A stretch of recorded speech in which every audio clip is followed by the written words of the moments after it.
So 2 years ago, I came across this book called Atomic Habits. At the time, I was going to the gym on and off. I was pretty inconsistent with my diet, but after reading the book, I started working out consistently. My diet was more in check, and I actually started making progress in the gym. In this video, I want to break down how I was able to make the gym a consistent habit and how I'm able to stay on track with my diet.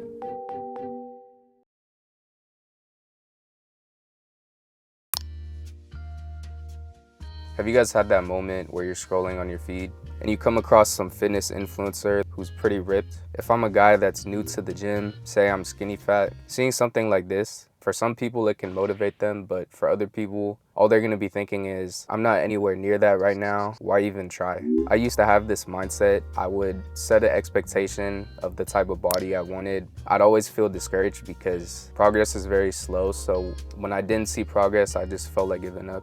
That's what we do when we set goals. We tell ourselves, I won't be satisfied until I get blank. That may work in like anime, but in real life, we get discouraged easily. When we focus too much on our goals, we become results oriented, and it's not even a guarantee that we even reach that. So James Clear says in the book, you do not rise to the level of your goals, you fall to the level of your systems. Systems are the habits that lead to your goal. If you're an NBA player, your goal is to win a championship. The systems that lead to winning an NBA championship, it's your hiring process, the shooting drills, the game plan, the diet that you give your players. All of these little habits lead to an NBA championship. If our goal is to get a nice body, the systems that'll get us there is our eating habits and our training habits. According to James Clear, in order for us to stick with a habit, it needs to go through a habit loop. First, there needs to be a cue. Second, there needs to be a craving. Third, there needs to be a response. And fourth is a reward.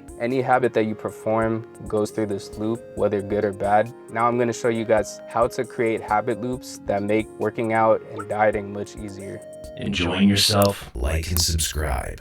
The first step to forming a good habit, you need to make it obvious. This is also known as a cue. A cue signals to you that a habit is about to start. A bad habit that I used to have, I would grab my phone first thing in the morning. I would scroll in bed on different social media apps. The cue that made me do this habit was seeing my phone. A way that I cut this habit, I put my phone in a different room so I wouldn't even feel provoked to scroll in bed. If you want to make going to the gym easier, grab your workout clothes the night before and lay it out in front of you. If you have a workout bag and you use equipment, set that up the night before. This is your visual cue, and this signals to you, okay, it's time to work out. I kind of see this like you're throwing an assist to yourself. Everything is already taken care of. All you need to do is just grab it and head out. If you want to stay consistent with your diet, a good thing a lot of us do is we track our calories. I'll leave my food scale out on my counter, so the second I walk in my kitchen, I might as well track the food if it's already laying there. Another hack if you want to stay on track with your diet, for me, I had a bad habit of eating sweets. I could run through a whole box of cookies if I really felt like it. For me, I don't keep any sweets in the house. For you, if you have foods that are kind of your weakness, like chips or sweets or fast food, keep it away from your sight, because anytime that food is in front of you, a rule of thumb, just keep it out of your sight, and that'll help a lot with impulsive eating. The second step to forming a good habit, you need to make it attractive. This is also known as a craving. Our reward for working out is getting a nicer body, but we're not gonna see that reward until months down the line. We need to get an instant reward that gives us an incentive to keep working out. So for me, I have a big sweet tooth. I tell myself, okay, if I finish this workout, I get to eat my favorite protein bar after my workout. For me, that gives me enough of an incentive to push through the workout because I get to eat my sweets. So if you want to make the gym a consistent habit, give yourself an immediate reward so that you have a reason to finish your workouts. Basic framework you can use: after I work out, I get to blank. After I work out, I get to eat my favorite protein bar. After I work out, I get to play video games. Whatever it is that you love doing, put that at the end of your workout so you feel a reason to push through your workout. A cheat code that you can use to make working out more fun is this concept called habit bundling. Habit bundling is taking a habit that you don't enjoy and pairing it with something you like. So for me, while I'm working out, I listen to audiobooks. Another example,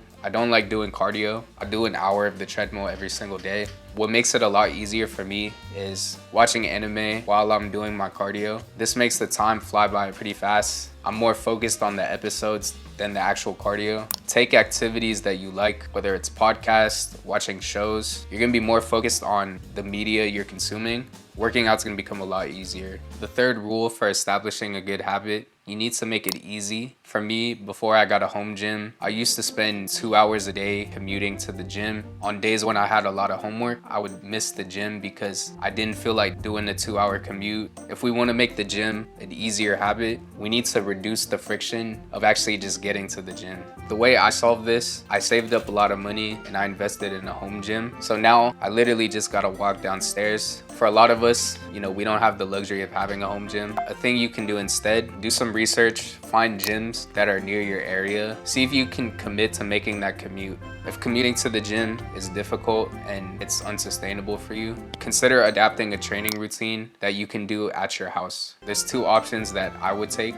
You can adopt a calisthenics routine. You can do this in your bedroom. It's gonna be easy for you to stick with this habit because all you really need is your own body weight, and you can get very good results with calisthenics. There's plenty of people online. Another alternative, which I highly recommend, buying some adjustable dumbbells, buying a pull-up bar, and buying a bench. Last year, I moved into an apartment. I didn't feel like commuting to the gym, but I still wanted to stay in shape. Just using this equipment, I was able to stay in really good shape, and it made it easy for me to stick with working out. So if you want to make the gym a consistent habit, you need to reduce any friction that prevents you from getting to the gym. The 4th step, if you want to make the gym a habit, you need to make it satisfying. There needs to be a reward that reinforces your habit.